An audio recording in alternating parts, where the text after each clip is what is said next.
ఏంటంట does he who disciplines nations not punish. క్రమశిక్షణ నేర్పించేవాడు శిక్షించకుండా ఉంటాడా? అంటే వీళ్ళు చేసే తప్పులకి ఈ విధవరాలని టార్గెట్ చేసుకొని నిస్సహాయకులు పరదేశులు ఎవరైతే ఉన్నారో వాళ్ళని టార్గెట్ పరదేశులు అంటే ఏంటి? వాళ్ళకి ఇక్కడ కుటుంబాలు ఉంటాయా ఎక్కువ? ఎక్కడి నుంచో వలసగా వస్తారు వాళ్ళు, అవునా? మన దగ్గర సమోసాలు వేసేవాళ్ళు, పానీపూరీలు వేసేవాళ్ళు, వాళ్ళంతా ఎక్కడి నుంచి వస్తారు? వేరే దగ్గర నుంచి వచ్చి ఇక్కడ బతకడానికి వస్తారు. ఇక్కడ మన దేవుడి ప్రేమతో వాళ్ళని ప్రేమించేవారుగా ఉండాలి తప్ప మనం అట్లా టార్గెట్ చేసుకోవచ్చా? బలహీనులు ఇలా పెద్ద కుటుంబాలు ఉండవు ఇక్కడ, మనం ఇక్కడ వాళ్ళ మీద ప్రతాపం చూపించచ్చు, అట్లా ఉండొచ్చా? తండ్రి లేని వారికి ఇట్లాంటి వాళ్ళని టార్గెట్ చేసుకొని ఉంటున్నారు అన్నమాట. కాబట్టి అవి ఏమంటున్నారు? అట్లాగా దేవుడు క్రమశిక్షణ నేర్పించేటప్పుడు అందరికీ శిక్షించకుండా ఉంటాడా? ఎందుకని? మమ్మల్ని ఏం చేయడు, మేము చేసే పనులకి మమ్మల్ని ఎవరు చూసేవాళ్ళు లేరు, పరిగణలోకి తీసుకునే వాళ్ళు లేరు, మమ్మల్ని ఎవరు శిక్షించరని ఎందుకు అనుకుంటారు? తెలివి తక్కువగా అలాగా అని అంటున్నారు అనమాట, అవునా? చాలామంది కూడా ఏం చేస్తారు, నిన్న పోయి అక్కడ మందు తాగాం, మొన్న పోయి సిగరెట్లు తాగాం, ఏమైనా అయిందా మనకి? దాని ముందు చేయక ముందు ఎట్లాగైతే వెళ్ళి ఇంటికి వచ్చానో శుభ్రంగా తిని పడుకున్నానో, దాని తర్వాత రోజు కూడా అట్లాగే తిని పడుకున్నాక ఏమైంది మనకి?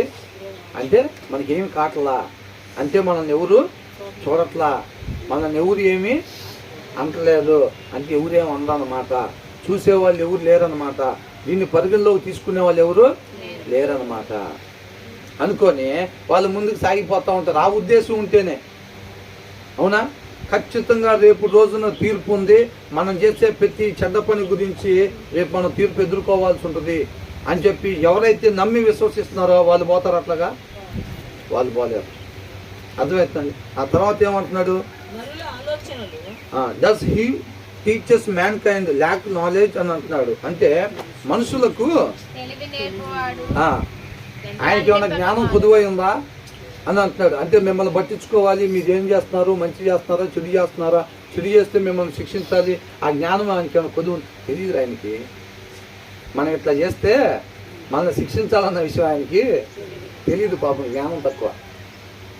ఏమనుకుంటారంట? మనుషులకి బోధన చేసేవాడంట, ఆయనకి ఏమైనా జ్ఞానం తక్కువైందా అని అంటున్నాడు. ఎంతకాలం అలా ఉంటారు? దేవుడు లేడు, చూడలేదు, పట్టించుకోవట్లేదు, కాబట్టి మన ఇష్టం, కాబట్టి మన ఇష్టం, ఎంతకాలం ఉంటారు అట్లాగా? ఆయన చూడకుండా ఎందుకుంటాడు? కళ్ళు నిర్మించిన ఆయన కాదా? చెవుల్ని మనకి సృష్టించి ఇచ్చిన ఆయన కాదా? మరి వినకుండా ఎట్లుంటాడు? మీరు మాట్లాడే మాటలో, మీరు చేసే పనులు, రహస్యంగా మీరు చేసే పనులు చూడకుండా ఎట్లా ఉంటారు? ఎంతకాలం చేస్తారు అట్లా తెలివి తక్కువగా? ఆయన చూడలేదు అనుకో, రహస్యమైన పాపాలు, రహస్యంగా మాటలు వాళ్ళని